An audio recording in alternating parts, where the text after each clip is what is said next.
Got it. Welcome. Yeah. Oh, sorry. I always have to press the button there. Yeah. I know, right? Welcome everyone to the Healing Sexual Trauma Summit. I am Marcy Little, your host, and with me today is Dr. Arielle Schwartz. Dr. Schwartz, welcome. Thank you so much for having me. All right, before I tell you about how incredible Dr. Schwartz is, we'll take a moment to just get settled here in our bodies, if that works for you. So the invitation is to lower your eyelids if you like, or leave them open. Maybe take an audible exhale. Letting some sound out is often very soothing. At least it is for me. And as you do that, you can bring awareness into your feet. It helps just to bring the energy down, out of the head and back into the body, to ground yourself into the earth plane. And allow the pelvis to get weighted and heavy, and the spine to be light. And as you do that, you may begin to just notice the natural rise and fall of the rib cage. And without trying to change or control anything, just noticing where your breath is happening.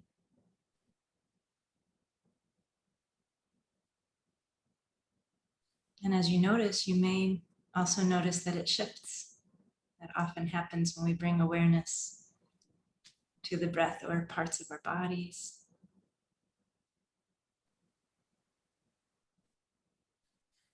And any more audible exhales that your body wants to make, please allow.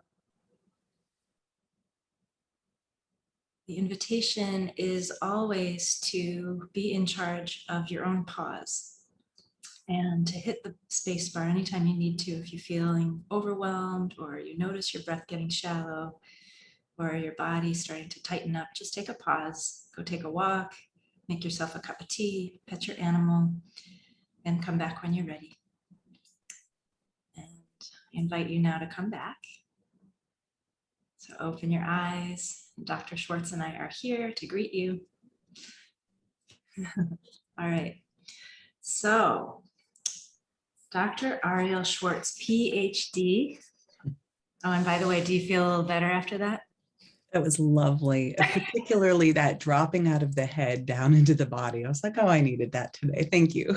You're welcome. I know, I feel the same way. That's why it's like I do it for me, I do it for you, and for all of us. It's just a good thing to do. Okay, starting again. Dr. Arielle Schwartz, PhD, is a psychologist, internationally sought out teacher, yoga instructor, and leading voice in the healing of PTSD and complex trauma. She is the author of 5 books, including the Complex PTSD Workbook, EMDR Therapy and Somatic Psychology, and the Post Traumatic Growth Guidebook. Dr. Schwartz is an accomplished teacher who guides therapists in the application of EMDR, somatic psychology, parts work therapy, and mindfulness-based interventions for the treatment of trauma and complex PTSD. She has a depth of understanding, passion, kindness, compassion, joy, and a succinct way of speaking about very complex topics. She's the founder of the Center for Resilience-Informed Therapy in Boulder, Colorado, where she maintains a private practice, providing psychotherapy, supervision, and consultation. With over 20 years as a therapeutic yoga teacher, Dr. Schwartz believes that the journey of trauma recovery is an awakening of the spiritual heart. Discover more at drarielleschwartz.com. Dr. Schwartz, such an honor and a pleasure to have you with us today. Thank you. Great. Thank you. It's always fun to hear all of that read back. I'm like receiving it. So thank you. Yeah, I know. I look up, I like to see how people are taking in, you know, what is true about them and the work that they do. Yeah, so totally cool. Is there anything more you would like us to know about you? I think the thing that comes to mind is to share why I call my work resilience-informed therapy. Yeah. And 20 some years ago, really 20 years ago in 2001, I trained in EMDR therapy, which is a trauma focused modality. And prior to that, starting in 1996, I started studying somatic psychology, which also has a profound, focus on working with trauma. And so, in this trauma-informed therapeutic work, it was like the lens started to get closer in and honed in on everything that was wrong and on all of the challenges that people have faced, all of the traumas, all of the stresses, the adverse events, right? And it was starting to feel really heavy and kind of depressing as a clinician.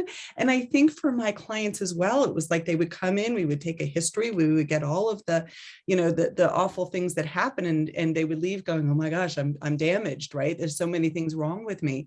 Mm-hmm. And so when I shifted my focal point to being a more strength-based clinician and really balancing out that inquiry of like, how did you get to here? How have you survived? Who are the people that helped you get here? What are the resources that you've had to draw upon? And we discover these incredible strengths and incredible existing resources. It balanced the whole picture. My body relaxes, their body relaxes. And so that really changed my whole focus of my work. I love that. Yeah. And I could see when as soon as you did that, you adjusted yourself. Right. Like, I have a much more comfortable seat. Exactly. It's like, oh, there's support behind my back. Right. Yeah, exactly. Right. Okay. Awesome. Thank you for sharing that. It's so important.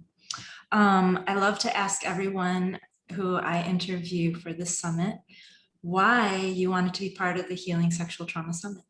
Yeah. I think it's so much more prevalent. I think sexual trauma is so much more prevalent than people realize, than people speak about. I think it's beautiful what you're creating, and that you're giving an opportunity for voices to be heard directly on this topic, and for really for individuals to feel less alone. Great. Yeah, I just published this book, and I had my first book release party, and that was sort of the thing. I was just like, raise your hand if you're a woman. Right. I mean, we could have stopped right there, Right. Well, raise your hand if you've ever received unwanted sexual attention. Right. Or somebody making a comment about your body. And it was just like, okay, we are in this together, because that's already a breach. So I'm glad that you said what you said. Mm-hmm. It's really true. Yeah. So today we're going to be talking about reclaiming your life after trauma. Mm-hmm. And you have a lot of experience helping people do this. So it's possible. Yes. Yes, very much so. Yeah, wonderful. So we're going to talk about the actions and beliefs that best support resilience and post-traumatic growth. So what would you like to say about that, Dr. Schwartz? Well, I've been studying resilience for many years, and it culminated in a book that I also had come out recently in 2020. And right in the midst of our pandemic, we have our book launches, right? So this is the Post Traumatic Growth Guidebook. And in the process of writing this book, much of my work just ended up doing a really deep dive into what are the factors that facilitate resilience. And there's lovely research out there. And the three that I want to highlight to start, one is a mindset. It's a belief that we can grow even as a result of difficult and challenging life experiences, that it doesn't fix us. It doesn't leave us permanently in one state, that our life is constantly evolving us and changing us. And that when we have sufficient resources, which for me is the key element of resilience, it's not that somehow I'm supposed to be resilient and the onus is all on me, right? It's that I have sufficient support to become resilient, to work through the challenging emotions and feelings and somatic experiences. And with that, it's that ongoing belief that through that process, I can come out the other side, right? I can go through the tunnel and there's a light on the other side of that tunnel. Mm-hmm. The second of these factors of resilience is control. It's an element of figuring out like, what are the actions that I can take that are going to get me through that hard time, that are going to get me through the dark to the light. And it doesn't necessarily mean that we have control over everything in our lives. Of course, that's a myth. We don't. There's so much we don't have control over. But it's this recognition that I don't want to become passive and decide that nothing is under my control. Mm-hmm. So it's honing in on those things that I can do that are going to have a significant impact on the outcome of my life. And when we've experienced trauma, it really can interfere with that sense, because especially if it began in childhood, there can be an overarching feeling of helplessness that takes over. Nothing I do is going to make a difference. Someone described to me this week, it was like I was screaming into the wind and nobody was listening. Mm-hmm. So it's really about finding that sense now that my actions are heard, they make a difference, that I'm important, that I can impact change. Mm-hmm. Mm-hmm. And the third of these qualities of resilience or factors is that commitment. It's the ability to stay involved in your life. And that one of the kind of losses associated with traumatic experience and sexual trauma in particular is isolation, is becoming kind of feeling like you don't belong in the world, and as a result, feeling kind of exiled. And so commitment is the willingness to keep showing up, right? To step into those areas of life where I'm going to find the support, or I have some action or control. For example, attending the summit, right? Like all of you who are here are stepping into that action, that commitment, that staying involved. Mm-hmm. Wonderful. All right. We need to talk about the body. Mm-hmm. I know that you're also a yoga teacher. Yeah. What a wonderful pairing. I'm a yoga teacher too.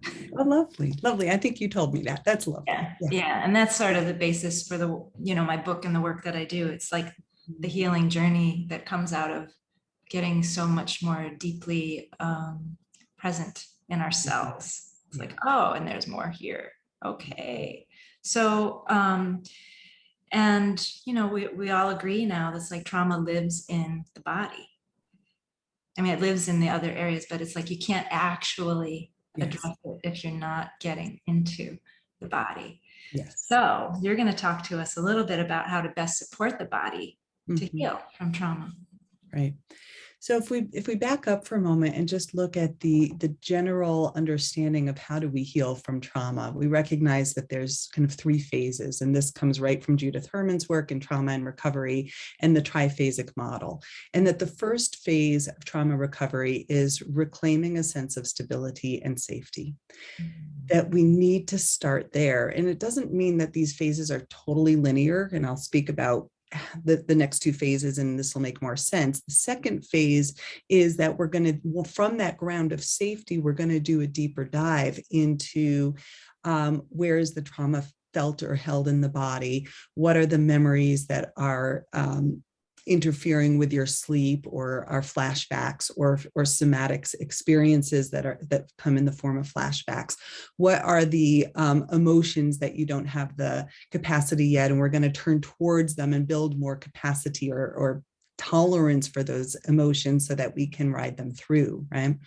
And then the third phase is integration, and it often also has a quality of deep grief work, as we really recognize that we can't change what happened. We can grieve the past, and that will help us free ourselves to move into the future that we're wanting to create. But they're not linear, right? So like in any one session, we might have finding the ground of safety, doing a deeper dive, and then coming back into some integration of that piece of work. And then there's the arc of those three phases over a long period of time as well. Cool. So what are some ways that you help people to feel safe in their bodies? Yeah. I think that the biggest one is really knowing that we have choice. That when we feel as though we don't have choice, there's an immediate somatic nervous system response that, your eyes show it right there, right? It's like that goes into no choice. I feel trapped. As soon as I feel trapped, the body goes into either fight, flight, or if you have a history of going into a freeze response or even a collapsed response, all of that can show up as soon as we don't feel that we have choice. So we start right there, because when sexual trauma in particular, but when trauma is held in the body, when turning toward the body feels frightening, right? That choice is accomplished by something that we call dual awareness or dual attention, which is that we actually know that we can turn toward a little bit of maybe interoceptive awareness, somatic awareness inside, but we can have a portion of our awareness firmly rooted in orienting to the cues in our current environment that let us know that we're safe, right? We can turn towards one uncomfortable sensation in the body while simultaneously feeling your feet on the ground, right? And really like tuning into the fact that your feet feel grounded. So dual awareness state is basically being able to straddle between something that's uncomfortable while simultaneously being aware that I'm safe now and connected now. So to really answer your question, one is orienting, like really tuning into your space. And it could be through any of your senses, right? It could be holding something. I can't find it right now. Usually I keep pine cones on my desk, right? Like holding something that kind of gives sensory awareness, or an essential oil. It can be all of your senses. It can be orienting through the sights in your room. And I think a lot of us are aware of these 5 sensory orienting grounding points. And then connection being the other point of safety. What we know about things like polyvagal theory is how important it is for the most recently evolved portion of our nervous system to feel that we're in safe connection with another. Awesome. Yeah. Glad you brought up the polyvagal theory. That's what you were talking about when I learned about you. That sounds true.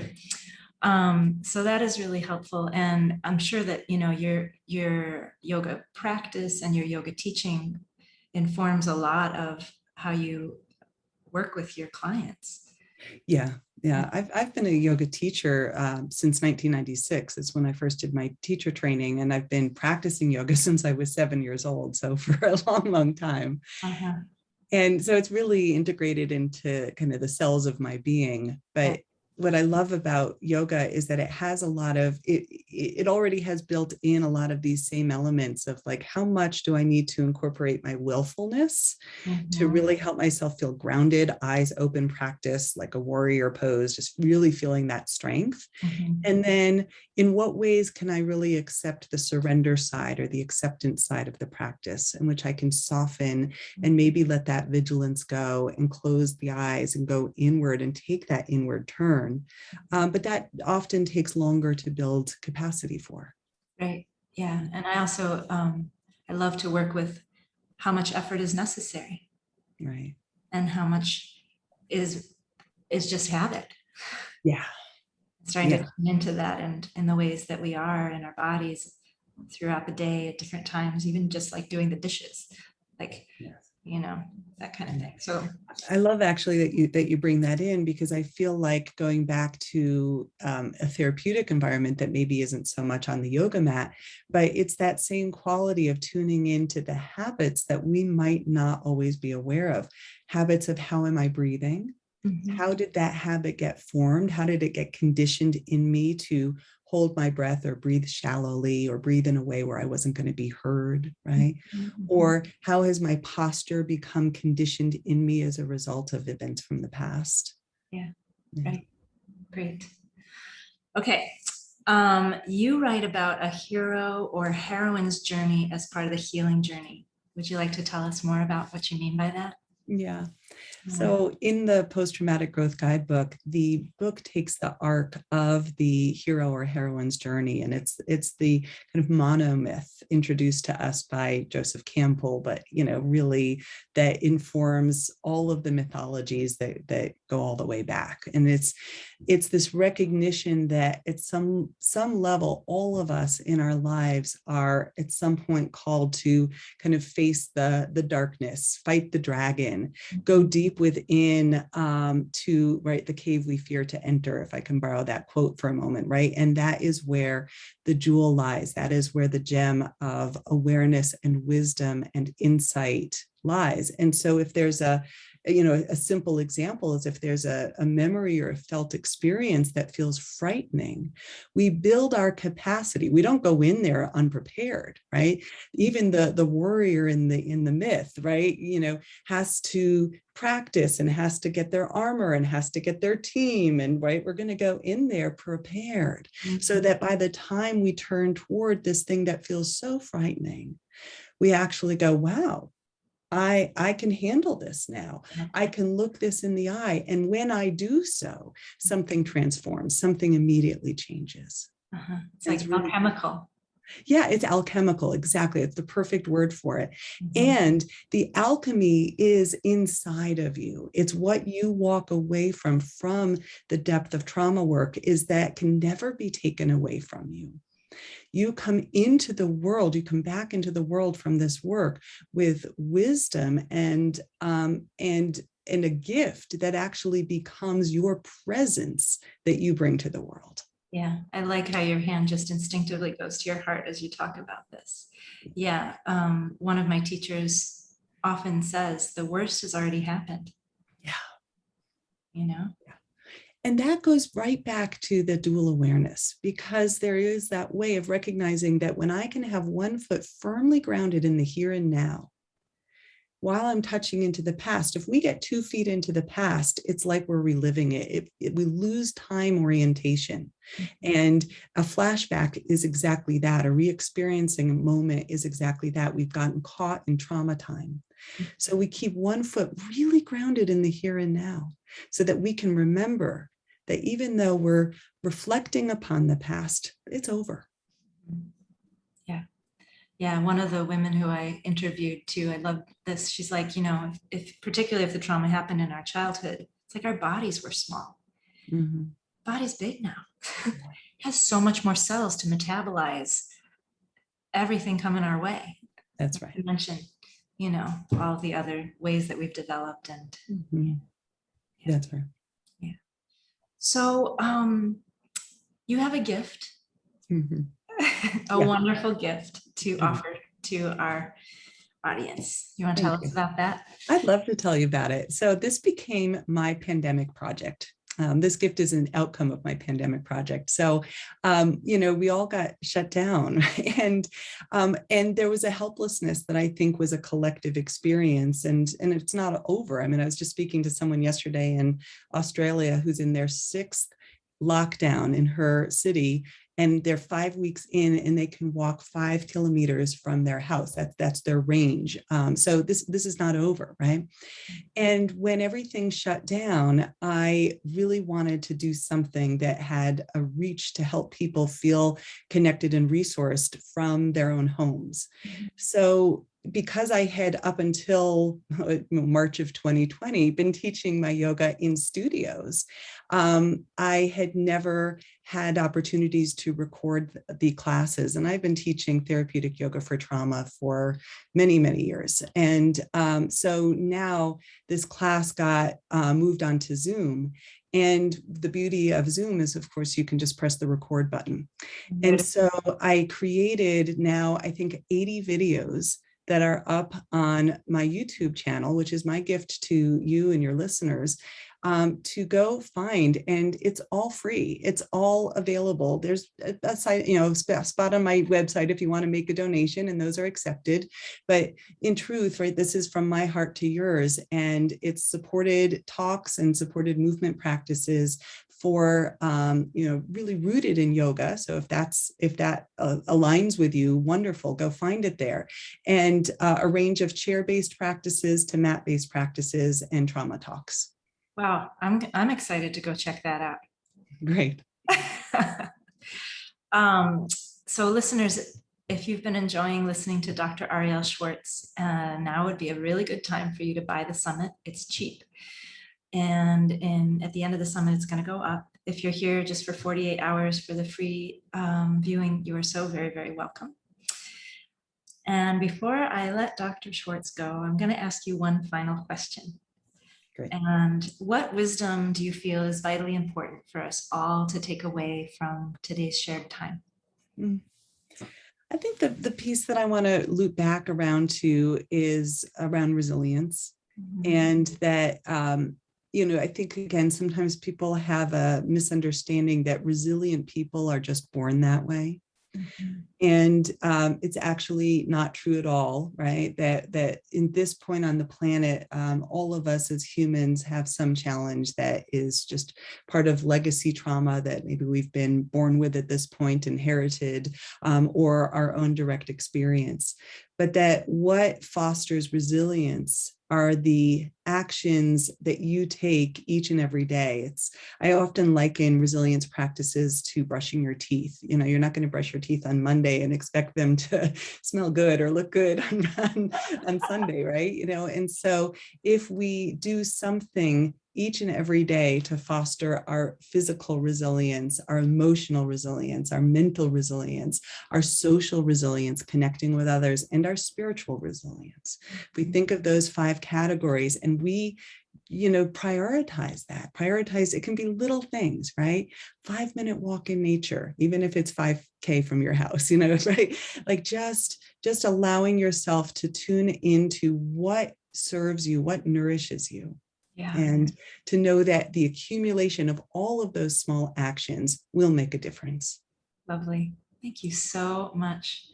Thank Dr. you. Schwartz, what a pleasure having you and talking with you today. Absolutely. Mutual. Namaste. Namaste.